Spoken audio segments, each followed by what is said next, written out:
At exactly 3 in the morning, my phone buzzed on the nightstand. The sound jolted me awake because I wasn't expecting anything. Who texts at that hour? My first thought was something had happened to my parents, maybe an emergency, but when I squinted at the screen, it was a message from my brother, Luke. The words lit up against the dark. "Don't open the door, no matter what you hear." I stared at it, confused. My heart thudded once, hard, but then I laughed nervously into the empty room. This had to be one of his dumb pranks. Luke was always teasing me, always looking for ways to get under my skin. I shook my head, half asleep, muttering to myself, "Very funny, Luke. Scare your little sister while she's home alone. Classic." But before I could even roll my eyes again, before I could put the phone back down and let the strangeness fade away, I heard it. A sound. The creak of weight shifting on the wooden floor just outside my bedroom door. At first, I thought I had imagined it. The old house was always groaning, pipes expanding, the heater clicking, but then I heard it again. Deliberate, measured. Footsteps. My smile vanished. I froze, sitting upright, the glow of my phone still lighting my face. My eyes locked on the door. The footsteps stopped right in front of it, and then, clear as day, a whisper slid through the keyhole. Harper. My name. My blood ran cold. I didn't move. I didn't breathe. My whole body screamed at me to run, but where could I go? My room had one door, and that whisper was on the other side of it. I swallowed hard, trying to steady myself. My first instinct was to believe it was Luke. He had texted me. Maybe he'd come home early. Maybe he was trying to scare me in person. He had pulled stunts before, nothing like this, but still, it had to be him, right? But the voice outside didn't sound playful. It didn't sound like Luke teasing me. It sounded urgent, low, and strange, like whoever it was wanted me to believe it was safe. "Harper, open up." I gripped my phone tighter, the light shaking as my hand trembled. Quickly, I texted him back. Me. "Luke, if this is you, cut it out. Not funny." No reply. The phone stayed silent in my hand, but the whisper returned. Softer this time, almost pleading. "Please, let me in." I pressed myself back against the headboard, forcing myself to think. If it was Luke, why would he text me that warning? Why would he say not to open the door, then stand outside it? And if it wasn't Luke, then who was it? My heart hammered so loudly I was sure whoever was outside could hear it. The house felt too quiet, like the world itself was holding its breath with me. Another buzz in my hand made me jump. A new text from Luke. I opened it with shaking fingers. "Luke, don't open for anyone. It's not me." My breath caught in my throat. My vision blurred as tears stung my eyes. Not him? Then who, what, was whispering my name through my bedroom door? The knob rattled suddenly, harsh and metallic, like someone testing it. I bit my lip to stop from screaming. I wanted to call out, demand to know who was there, but my brother's words burned in my head. "Don't open the door, no matter what you hear." And in that instant, I realized whatever was outside wanted me to break that rule. It wanted me to let it in. When I tell people this story, they always ask the same thing. Why were you home alone that night? The truth is, it wasn't supposed to be scary at all. It was supposed to be boring. Safe. My parents had driven 3 hours north to visit my grandparents for the weekend. Dad didn't want me tagging along because I had finals coming up. He figured I'd study better without the distraction of cousins running around and everyone arguing about politics at the dinner table. Mom didn't like the idea of me being in the house by myself, but I had insisted. I was 22, a senior in college, not a little kid. Besides, Luke was supposed to check in. My brother had always been protective, sometimes annoyingly so. At 25, he carried himself like he was twice that age. He worked construction, had broad shoulders, and a way of making people feel like everything was under control. Growing up, if I had a nightmare, Luke was the one who sat at the edge of my bed with a flashlight saying, "See? No monsters, just shadows." But that night, he wasn't across the hall.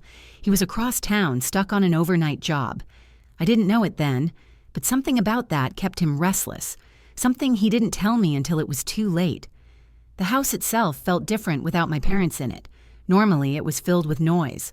Mom humming while she cooked, Dad yelling at the TV during football games, Luke clattering dishes in the sink when he came over. But when I was alone, every sound echoed. The hum of the refrigerator, the old clock in the hallway ticking like a heartbeat, the pipes sighing in the walls. I tried to drown it all out. After dinner, I curled up on the couch with my laptop and textbooks, though studying turned into scrolling TikTok and half-watching an old sitcom rerun. By midnight, the silence was pressing in, so I left the TV on low for background noise. It wasn't scary. It was just hollow. At one point, I remember looking at the framed family photo above the mantel. Mom in her pale blue sweater, Dad with his arm around her, Luke smirking at the camera like he was too cool for a family picture, and me squeezed in between them all. We looked solid, untouchable. But that night, without them here, I felt fragile. Earlier that afternoon, Luke had stopped by before his shift. He leaned against the kitchen counter while I poured us both coffee, his eyes serious in a way I didn't expect. "Hey," he said suddenly. "Promise me you'll keep the doors locked tonight. All of them." I laughed. "Of course. What do you think I am, reckless?" "I'm serious, Harp." His voice dropped lower. "Something's been off lately. Just be careful, okay?" The way he said it unsettled me, though I tried not to show it. "You're creeping me out, Luke." "What's off supposed to mean?" He shook his head, forcing a smile. "Nothing. Just call me if anything feels weird." That conversation replayed in my head later as I brushed my teeth and double-checked the locks. I told myself I was just humoring him, but the truth was I felt better after checking. By 2:30, I had climbed into bed with my phone still in hand, the glow lighting up my face as I scrolled through Instagram reels. I could feel my eyelids growing heavier, the warmth of the blankets pulling me down. That's when I started thinking about Mom again. Every time she left me home alone, she'd say the same thing. "Lock the windows. Don't answer the door to anyone. Call if you need us." Dad would roll his eyes, telling her I wasn't a kid anymore, but she never stopped repeating it. Maybe moms just know things. I sighed and set my phone down, reaching over to turn off the lamp. The room fell into darkness, except for the faint orange glow of the streetlight filtering through the curtains. It should have been peaceful. It should have been safe. I remember telling myself, it's just one night. You'll wake up, the sun will be shining, and everything will be fine. I believed that, right up until the vibration of my phone shattered the silence at exactly 3 a.m. The text from Luke burned on my phone screen like it was written in fire. "Don't open the door, no matter what you hear." My throat went dry as I stared at it, reading it again and again, trying to make sense of why he would send something like that. At first, I thought maybe he was just messing with me, some late-night attempt to spook his little sister. But then the sound came. The soft, unmistakable creak of a floorboard just outside my room. Not the random settling of the house, not the groan of old wood. No, this was careful, deliberate. A footstep. I froze, clutching the phone so tightly, my knuckles went white. My breath caught, and I strained to hear. The air seemed to thicken with silence, every second stretching painfully long. Then came another step, closer. I whispered to myself, barely audible, "Luke?" But the reply didn't come from my phone. It came from the other side of the door. "Harper." A whisper, so low and drawn out that my stomach flipped. My name breathed through the keyhole like the house itself was speaking. I leapt back, heart pounding so violently I thought I might pass out. For a split second, relief tried to force its way in. Maybe it was Luke. Maybe he had come home early to check on me. But the text, his words, echoed in my head. "Don't open the door." I swallowed hard, forcing my shaking fingers to type a reply. "Me, is that you? Stop screwing with me. I mean it." I hit send, staring at the screen, waiting for the 3 little dots that meant he was typing. Nothing. Then the voice outside shifted, softer this time, urgent. "Please, let me in." It didn't sound right. It didn't sound playful or even frustrated. It sounded like begging, but flat, like an imitation of begging. Like someone trying to sound human and not quite pulling it off. My skin prickled with goosebumps. I forced myself to speak, though my voice cracked.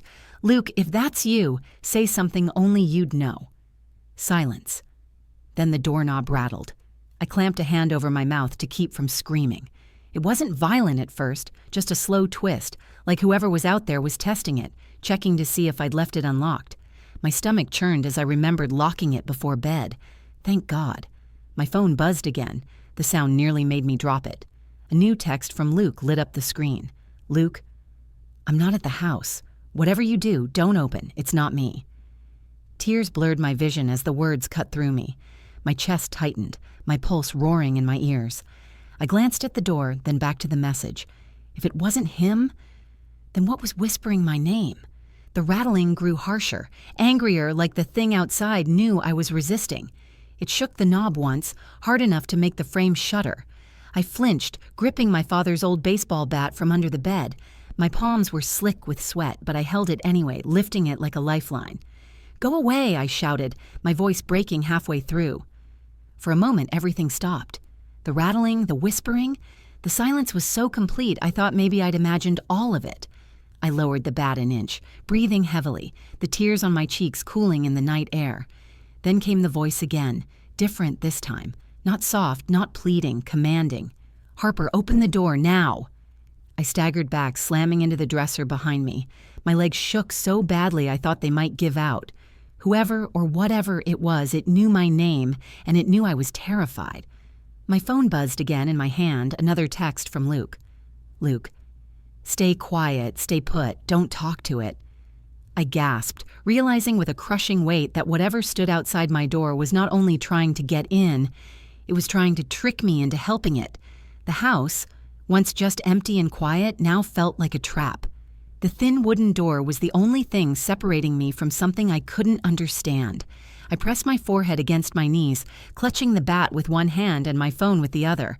My body shook uncontrollably, but my brother's warning replayed in my mind like a lifeline. "Don't open the door, no matter what you hear." And then, through the keyhole, so close it made my blood run cold, the whisper came one last time. "Please, we know you're awake." The house was too quiet, too still. The kind of silence that doesn't feel safe, but waiting. I sat there gripping the baseball bat, my body trembling, phone buzzing faintly in my palm. Luke's last message was seared into my brain. "Stay quiet, stay put, don't talk to it." I wanted to believe him, to trust that his warning would keep me alive, but every instinct screamed at me to do something. I couldn't just sit there while someone or something stood inches away, whispering my name like it belonged to them. I forced myself to breathe, slow, quiet. The way Luke had taught me once, back when I was a kid hiding during hide and seek. But this wasn't a game. My heart still slammed against my ribs like it was trying to break free. The doorknob rattled again, sharper this time, then a low scraping sound like fingernails dragging across the wood. "Harper." The voice stretched out my name in a sing-song way, sweet and sickly. "Why are you hiding? Don't you trust me?" Every word felt wrong, like it was spoken through a smile that wasn't real. I tightened my grip on the bat, whispering to myself, "Don't open it, don't open it." But my brain raced with questions. What if Luke was wrong? What if something had happened to him and he needed me? What if that text wasn't even from him, but from whoever or whatever was on the other side? The thought chilled me. My hands shook as I typed another message. Desperate. "Me. Where are you? Prove it's really you." Seconds crawled by. Then my phone buzzed. "Luke. Front yard. I can't get in. Please don't open for anyone inside." Inside. The word made my stomach lurch. I crept off the bed, bat still in hand, and moved toward the window. My bare feet brushed against the cool wooden floor, every creak sounding like a gunshot in the quiet. Slowly, I pulled back the curtain just an inch. The night was heavy and dark. The street lamp cast an orange glow on the driveway, and there, half hidden in shadow, I saw him. Luke, standing rigid, scanning the house, his phone pressed to his ear. Relief crashed into me so fast I nearly sobbed. But the tears froze in my eyes when I realized my phone wasn't ringing. Luke was talking to someone, but not me. Then, as if on cue, the whisper slid through the keyhole again. "Harper, let me in. It's me. Please, I'm cold." I stumbled back from the window, heart pounding so loud I thought it might draw attention. My brother was outside, and something else was inside. The realization sent a surge of adrenaline through me. I wasn't safe, not in this room, not anywhere. I crouched low, every muscle tense, and tried to think.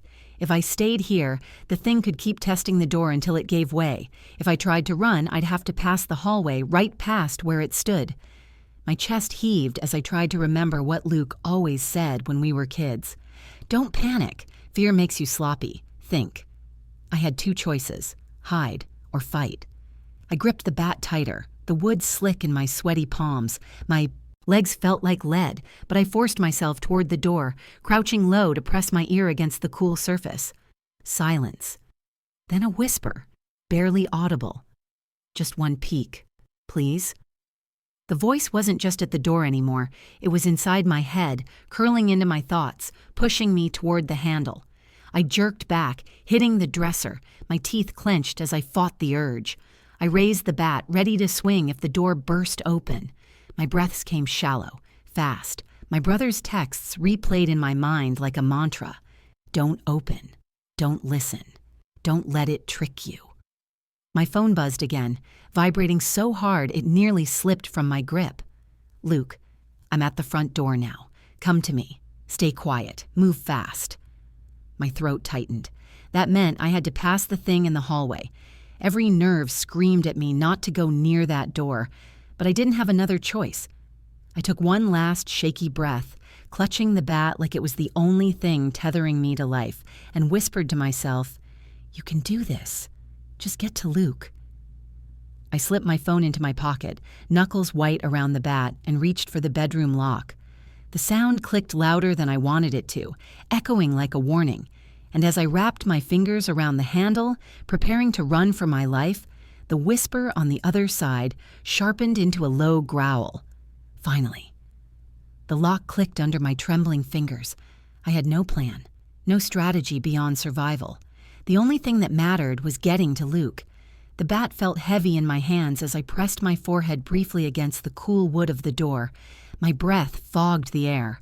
I told myself, on 3, you move. You don't look back. You just run. 1, 2, 3. I yanked the door open. The hallway was dark, the single bulb at the far end flickering weakly. For a heartbeat, everything was silent, empty. Then I saw it. A shape, just at the edge of the shadows. A figure standing too still, head tilted at an unnatural angle, as if waiting for me. My stomach dropped. It looked like Luke. Same height, same broad shoulders, same familiar outline I'd known all my life. But then it spoke. Harper? The voice was his, almost, but stretched thin, like a recording played too slow. The sound scratched at my bones, wrong in a way I felt more than heard. My throat closed. My legs wanted to collapse, but I forced myself forward, gripping the bat so hard my hands ached. I kept my eyes locked on the staircase at the end of the hall. Luke had said he was at the front door. If I could just get down there? The figure shifted, one step, then another. Its movements were jerky, like a puppet on strings. "Stop," I whispered, though my voice shook so badly it barely escaped. It didn't stop. I bolted. My bare feet slapped against the hardwood, heart pounding in my ears. The figure moved faster now, its jerky steps turning into a lurching sprint. "Harper, wait, it's me!" it shouted, the words tumbling out too, fast, too desperate. I didn't look back. I couldn't. My eyes were fixed on the front door, where I saw the faint outline of Luke through the glass. His fists pounded against the wood. "Harper! Open up, hurry!" Two voices now. One behind me, one in front of me, both claiming to be Luke. I skidded to a stop at the bottom of the stairs, torn in two. My chest heaved, lungs burning as the thing in the hallway reached the last step, its face finally sliding into the light, and I saw it wasn't him. Not really. The features were almost perfect, but not quite. The eyes too dark, too deep. The smile stretched too wide, teeth too sharp. My brother's face wearing a mask that didn't fit. My stomach lurched. Behind me, Luke's voice thundered through the front door. "Harper, don't listen to it. Let me in now." The creature tilted its head, mimicking him, repeating his words with a twisted grin. "Harper, don't listen. Let me in now." My legs shook violently. I raised the bat, though I doubted I had the strength to swing it. The thing crept closer, the floorboards groaning under its weight. I made my choice. Sprinting forward, I lunged at the front door, fumbling with the locks as tears blurred my vision. My fingers slipped on the deadbolt. Behind me, the thing hissed, the sound like 1,000 whispers layered together. Finally, the lock gave way. I yanked the door open and collapsed into Luke's arms. He shoved me behind him, slamming the door closed with a force that rattled the frame. For a moment, silence. Then the pounding started. The thing outside hammered at the door, its voice twisting in fury. "Harper, Harper, let me in! I'm your brother! Please, please, it's me!" I buried my face in Luke's chest, sobbing, while he pressed his weight against the door, muscles straining. "Don't listen," he panted. "No matter what it says, don't you dare listen." The pounding went on for what felt like forever. Each blow shook the walls, the voice outside breaking, distorting, until it was shrieking in tones no human throat could make. And then, silence, just like that. It was gone. I didn't dare move. My whole body shook as I clung to Luke, the smell of sweat and dirt grounding me in the reality that this was my real brother. He knelt in front of me, gripping my shoulders, forcing me to look at him. His eyes, real, familiar, human, burned into mine. "They're not human, Harper," he said, voice hoarse. "They can sound like us. They can look like us. But they're not. You did the right thing." The weight of his words sank into me, heavy and unbearable. My knees buckled, but he caught me. And as I realized just how close I had come to opening that door upstairs, to letting that thing inside, a cold truth settled into my bones. It hadn't just wanted in, it had wanted me. The pounding on the door stopped as suddenly as it had begun. Luke held it shut for a long time afterward, his chest heaving, his face slick with sweat. I crouched on the floor beside him, the bat lying useless at my side, my hand still trembling too violently to hold it. My ears strained for any sound, footsteps retreating, glass breaking, a whisper. But the house was silent again. The silence wasn't comforting. It was suffocating. Finally, Luke eased away from the door, testing it like he was afraid the thing might slam it open the moment he moved. He looked at me, eyes dark and steady. "It's gone. For now." I wanted to believe him, but my body refused to unclench. My heart still raced, my throat still felt raw. I hadn't just been scared. I had come seconds from making the worst mistake of my life. I swallowed hard. What was that? Luke? What the hell was that? He shook his head, running a hand through his damp hair. "I don't know exactly, but I've heard stories." His voice lowered, like he was afraid speaking too loudly might bring it back. "They're not people. They're not animals. They're something else. They can sound like us. They can look like us. And once you let them in, they don't leave." His words crawled under my skin. I thought about the way it had whispered my name, the way it had sounded like him, almost perfect but not quite, the way it had begged, commanded, mimicked, like it was peeling layers off my brother and wearing them like a mask. And I thought about how close I had come to unlocking that door upstairs, how easily it could have tricked me if Luke's message had come a moment later. Tears stung my eyes.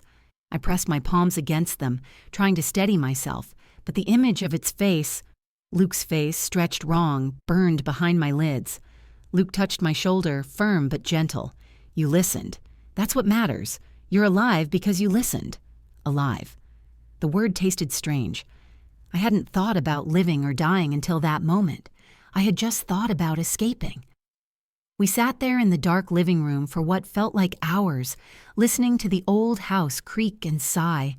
Every shadow stretched too far. Every sound felt like a warning. When the wind rattled the windows, I flinched so hard Luke had to grab my hand. Eventually, dawn broke. The pale light spilled through the curtains, softening the edges of the room. Normally, mornings made me feel safe. This one didn't, because the truth was, nothing had changed.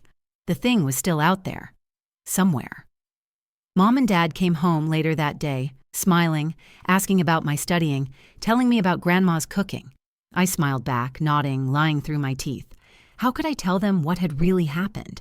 How could I explain that something had stood outside my door in the middle of the night, wearing my brother's voice? I didn't tell them, not then, but Luke and I knew. We exchanged glances across the table, both of us quiet, both of us carrying the weight of what had almost happened. That night, when I locked my bedroom door, I pressed the bat back under the bed. My phone lay on the nightstand, the last message from Luke still there like a scar. Don't open the door, no matter what you hear. I replayed every second of that night in my head until the memories blurred with the shadows in my room, the whispers, the rattling doorknob, the sound of my name stretched out through the keyhole, and I realized something that made my stomach twist. It hadn't just been trying to trick me, it had been studying me. It had known my name, it had known my fear, it had known how to sound like my brother, and if it knew that much, what else did it know? I lay awake for hours staring at the door, my heart racing with every shift of the house. Sleep didn't come easy, and when it finally did, my dreams were filled with knocking, with whispers, with the sound of my brother's voice calling from the hallway, begging me to let him in. But in the dream, when I opened the door, it wasn't him. It was never him. And the last thought that stuck with me as I woke, gasping in the cold morning light, was this. Sometimes, the monsters don't hide in the shadows. Sometimes, they stand in the hallway, smiling with the face of someone you love, waiting for you to make one mistake. And once you do, there's no going back. And that's the night I'll never forget. The night I almost opened the door. If you were in my place, sitting alone in that room, hearing footsteps and whispers, what would you have done? Would you have trusted the voice, or would you have listened to the warning? I want to hear your thoughts. Drop a comment below and tell me what you would have done differently. And if this story sent chills down your spine, don't forget to give it a like. It helps more people find these stories. Share it with a friend who loves late-night scares, and most importantly, subscribe to the channel so you never miss the next nightmare. Because remember, sometimes the scariest monsters are the ones that know your name.